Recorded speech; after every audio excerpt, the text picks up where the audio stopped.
मैं सचमुच एक ऐसा गरीब लड़का था जिसे ठीक से खाना भी नसीब नहीं होता था। फिर भी मैंने अपने पास दीक्षा लेने शिष्य बनने आए एक चेले से मौके पर ही यह वादा कर दिया कि महीने के अंत में उसे 30-30 शिफाई चांदी के सिक्के मुद्रा दिए जाएंगे। ऐसा सिर्फ इसलिए था क्योंकि यह एक ऐसी दुनिया थी जहां दीक्षा लेने यानी सोसें अमृता साधना की राह पर चलने के लिए पैसे देने पड़ता थे। लेकिन किस्मत का खेल देखिए, मेरे अंदर इतिहास का सबसे शक्तिशाली जोंगमेन सिस्टम संप्रदाय प्रणाली एक्टिवेट हो गया था। मैं जितने ज्यादा शिष्य बनाऊंगा, आगे चलकर मेरी ताकत उतनी ही ज्यादा बढ़ती जाएगी। मैं तुरंत पलक झपकते ही एक टूटी फूटी घास फूस की झोपड़ी के सामने पहुंचा, जिसके दरवाजे पर एक तख्ती लटकी हुई थी जिस पर बड़े बड़े अक्षरों में तियनदाओ झोंग तियनदाओ संप्रदाय लिखा था। इसके अलावा यह संप्रदाय एक बिल्कुल बंजर और सूनी पहाड़ी की चोटी पर था जहां जंगली घास के अलावा और कुछ भी नहीं था। मैंने अपने मन में धीरे से सोचा, ऐसी हालत में क्या कोई शिष्य यहाँ आएगा? भला कौन सा ऐसा अमर संप्रदाय इमॉर्टल पैलेस होगा जो भव्य और आलीशान न हो? कौन से संप्रदाय की पहाड़ी ऐसी होगी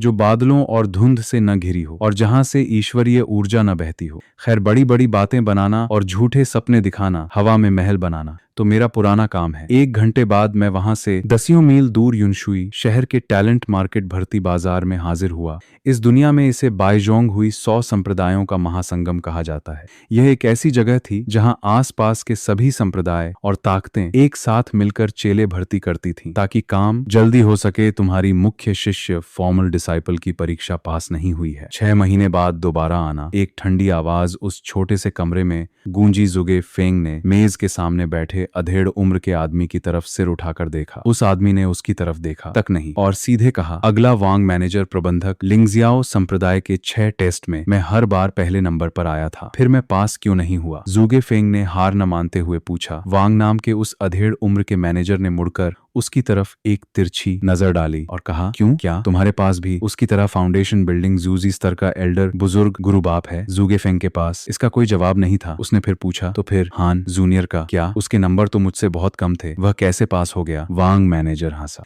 क्या तुम्हारे पास की तरह 300 चांदी के सिक्के हैं? उसने इधर उधर से जोड़ तोड़ करके अपना सब कुछ दांव पर लगाकर जैसे तैसे 200 चांदी के सिक्के जुटाए थे और लिंगजियाओ संप्रदाय में 6 महीने की मजदूरी, सफाई, कर्मचारी की फीस भर दी थी और अब उसकी जेब में एक फूटी कौड़ी भी नहीं बची थी। वांग मैनेजर ने यह देखकर ताना मारते हुए सिर हिलाया और आगे कहा, पैसे नहीं है तो या तो 6 महीने बाद अगली परीक्षा का इंतजार करो या फिर यहाँ से दफा हो जाओ। लेकिन मेरी काबिलियत और समझ दूसरों से बहुत बेहतर है। जुगे फेंग अभी भी एक मौका पाने की कोशिश कर रहा था। हाँ, वांग मैनेजर ने हिकारत से हंसते हुए उसकी बात बीच में ही काट दी। इस दुनिया में तुम जैसे खुद को जीनियस समझने वालों की कोई कमी नहीं है। मुख्य शिष्य तो दूर की बात है, इस मामूली कामगार सफाई वाले की जगह के लिए भी 1-2 नहीं बल्कि 80 से 100 लोग लाइन में लगे हैं। तुम नहीं करोगे तो करने वाले बहुत हैं। यह सुनकर जुगे फेंग शांत हो गया। उसकी मुट्ठियां कस गईं। उसने मुड़कर दरवाजा खोला और भीड़ से बाहर निकल गया। एक आम गधा है और खुद को न जाने क्या जीनियस समझता है।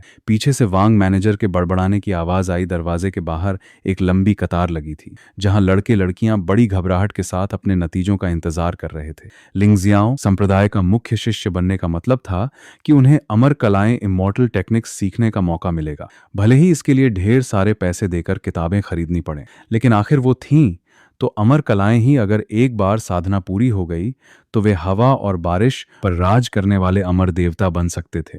ये लोग ज्यादातर आम परिवारों से थे। कई परिवारों ने तो अपने बच्चों को इस संप्रदाय में भेजने के लिए अपना घर बार तक दांव पर लगा दिया था। वे सब पहले के जुगे फेंग की तरह ही एक दिन अमर बनने की उम्मीद लगाए बैठे थे। जुगे फेंग समझ नहीं पा रहा था कि वह उनसे क्या कहे। क्या वह उन्हें सच बता दे कि वे कभी इस परीक्षा को पास नहीं कर पाएंगे? क्या वह उन्हें बता दे कि सीटें तो पहले से ही तय फिक्स्ड हैं और यह परीक्षा सिर्फ एक दिखावा है? जो लोग परीक्षा पास कर चुके थे वे एक तरफ खड़े होकर तमाशा देख रहे थे।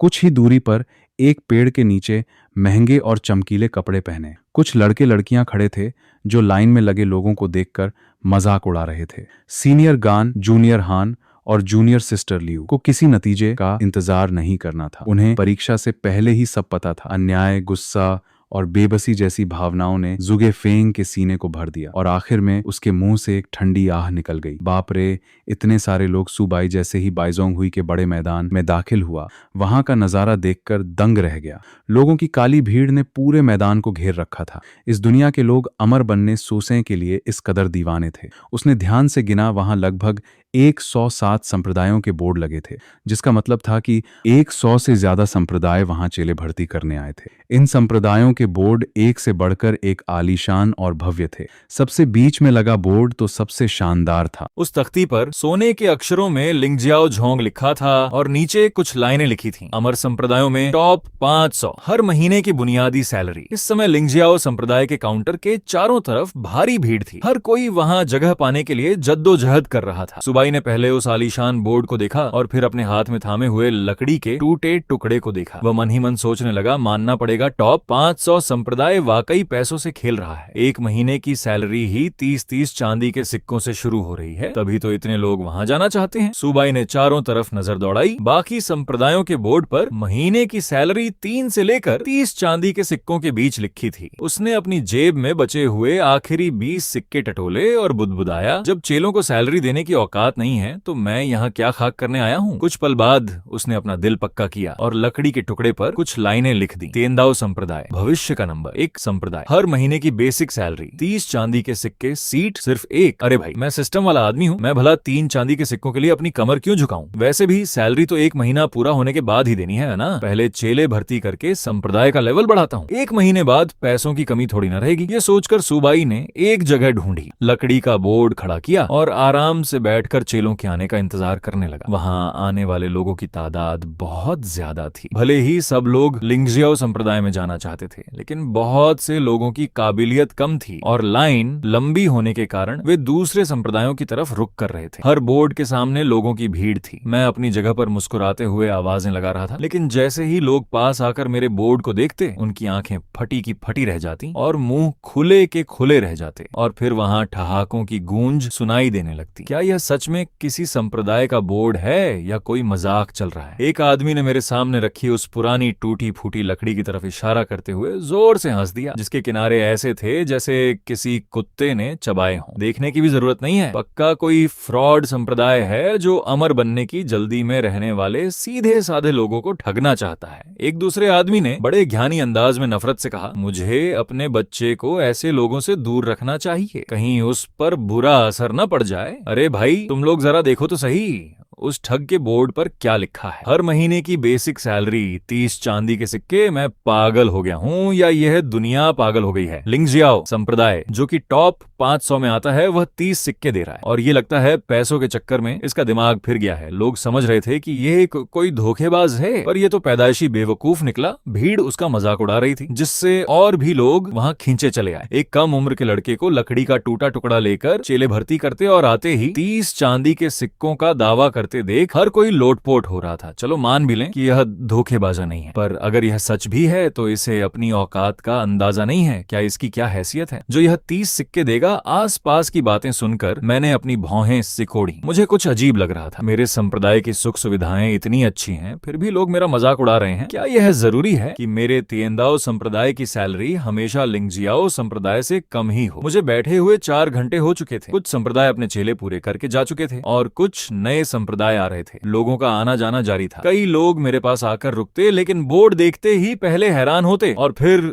जोर जोर से हंसकर ताना मारते। मैं बिल्कुल गुस्सा नहीं हुआ और शांति से अपनी जगह बैठकर इंतजार करता रहा। इसी बीच झुगे फेंक एक जिंदा लाश की तरह चलता हुआ अनजाने में चेलों की भर्ती वाले बाजार भाई जोंग हुई में आ पहुंचा। अब सिर्फ आखिरी 10 सीटें बची हैं, जल्दी करो, समय मत गंवाओ। लिंगजियाओ संप्रदाय के भर्ती करने वाले अधिकारियों, मैनेजर्स ने चिल्लाकर कहा, अमर गुरुजी, यहाँ कुछ स्थानीय तोहफा लोकल सामान है, जरा इसे देखिए। एक अधेड़ उम्र का आदमी भीड़ चीरते हुए आगे बढ़ा और उसने बड़े आदर के साथ एक काले रंग का थैला सामने किया। फिर उसने अपने बेटे को आगे खींचते हुए कहा, गुरुजी, जरा मेरे बेटे को देखिए, ये कैसा है? एक अधिकारी ने उस थैले को हाथ में लिया, पहले उसका वजन नापा, फिर हाथ अंदर डालकर देखा और उसके चेहरे पर मुस्कान आ गई। आहा, ये लड़का बढ़िया है, इसमें अमर बनने के लक्षण है। चलो, तुम्हारा सिलेक्शन हुआ। वह अधेड़ उम्र का आदमी और उसका बेटा खुशी से झूम उठे। वे दोनों जमीन पर घुटनों के बल बैठ गए और रोते हुए शुक्रिया अदा करने लगे। धन्यवाद अमर गुरुजी, जी, आपका बहुत बहुत धन्यवाद। भले ही वह सिर्फ एक मामूली सफाई कर्मचारी, झाड़ू पोछा करने वाले चेले का पद था, फिर भी वे इस कदर खुश थे। उस थैले में जो तथाकथित लोकल सामान था वह कम से कम 20 चांदी के सिक्कों का था। यह यहाँ का एक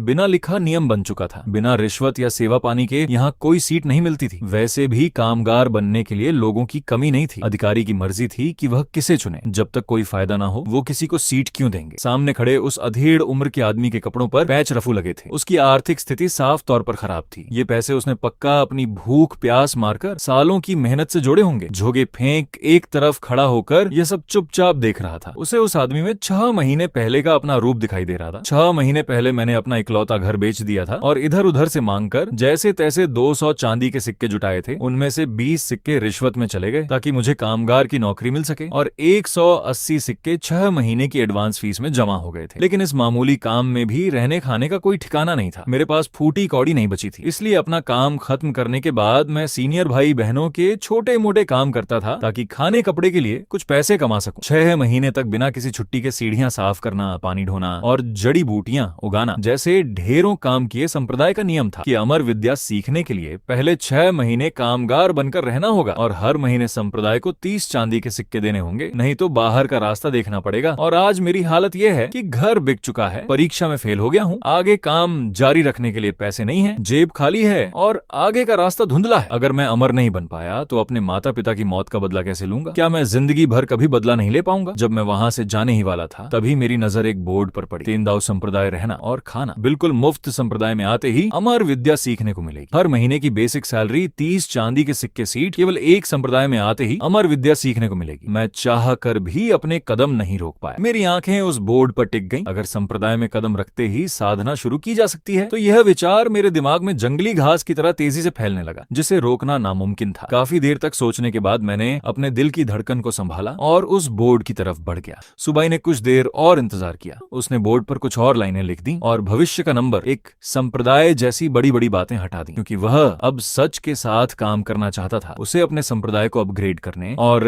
अमर विद्या गैलरी को अनलॉक करने के लिए बस एक चेले की जरूरत थी। आसमान में अंधेरा घिरता देख सुबाई ने एक ठंडी सांस ली और अपना बोरिया बिस्तर समेटकर किसी पुल के नीचे रात गुजारने की तैयारी करने लगा। अमर गुरुजी, क्या सच में संप्रदाय में आते ही अमर विद्या सीखी जा सकती है? मैंने आगे बढ़कर पूछा। सुबाई ने मुड़कर देखा। उसके पीछे एक साधारण कपड़ों में लड़का खड़ा था जिसका चेहरा थका हुआ था, लेकिन उसकी आंखों में एक अजीब सी जिद और उम्मीद थी। बिल्कुल सच है, एक बार संप्रदाय में आ गए और दीक्षा ले ली तो तुरंत अमर विद्या सीखने को मिलेगी। सुबाई ने अपने चेहरे के भावों को गंभीर किया और तसल्ली से जवाब दिया, लेकिन जैसे ही उसने मुंह खोला आसपास के कई लोग वहां जमा हो गए। क्या ये कोई नया ठग है? तुम इसकी बातों पर कैसे भरोसा कर सकते हो? आजकल के जमाने में इतनी घटिया दर्जे की ठगी लोग 10 साल पहले ऐसा करते थे। लड़के 30 चांदी के सिक्के कमाना कोई आसान काम नहीं है, कहीं धोखा न खा जाना। लोग तरह तरह की बातें बनाकर मजाक उड़ा रहे थे और सुबाई को नफरत भरी नजरों से देख रहे थे। मुझे भी अंदर से पता था कि सुबाई के धोखेबाज होने के चांस 99% हैं, लेकिन अगर अमर विद्या को छूने की 1% भी उम्मीद थी तो मैं उसे छोड़ना नहीं चाहता था। बस दिक्कत एक ही थी, 30 चांदी के सिक्के मुझे चुप देखकर सुबाई ने अपना सिर हिलाया। उसे लगा कि उस पर ठग का ठप्पा लग चुका है और अब यहाँ कोई उसका चेले नहीं बनेगा। उसने सोचा कि कल किसी दूसरी जगह के बाजार में जाएगा और नए कपड़े और सेटअप के साथ बैठेगा। गुरुजी, क्या ये 30 चांदी के सिक्के महीने के अंत में दिए जा सकते हैं? मैंने हिम्मत जुटाकर दबी आवाज में पूछा। मुझे पता था कि यह मांग बहुत अजीब है और इसके रिजेक्ट होने के चांस 99% हैं। इस दुनिया के सभी संप्रदाय महीने की शुरुआत में ही फीस वसूलते हैं। उधार का तो कोई नाम ही नहीं था, लेकिन मेरे पास इस समय एक पैसा भी नहीं था। मैं मजबूर था महीने के अंत में। हाँ, कोई बात नहीं, आखिरकार जो खुद कभी मुश्किलों से गुजरा हो वही दूसरों का दर्द समझ सकता है। जोगे फेंक हैरान रह गया। उसने कभी नहीं सोचा था कि कोई संप्रदाय सच में उधार पर एडमिशन दे देगा। गुरुजी, क्या आप सच कह रहे हैं? हाँ बिल्कुल, मैंने सिर हिलाया। गुरुजी, मेरा नाम जोगे फेंक है, मैं तेंदाव संप्रदाय का शिष्य बनने के लिए तैयार हूँ। जोगे फेंक ने तुरंत झुककर प्रणाम किया। अच्छा, तो तुम्हारा नाम जोगे फेंक है? तेंदाव संप्रदाय में तुम्हारा स्वागत है। क्या तुम्हारे पास अभी समय है? हाँ गुरुजी,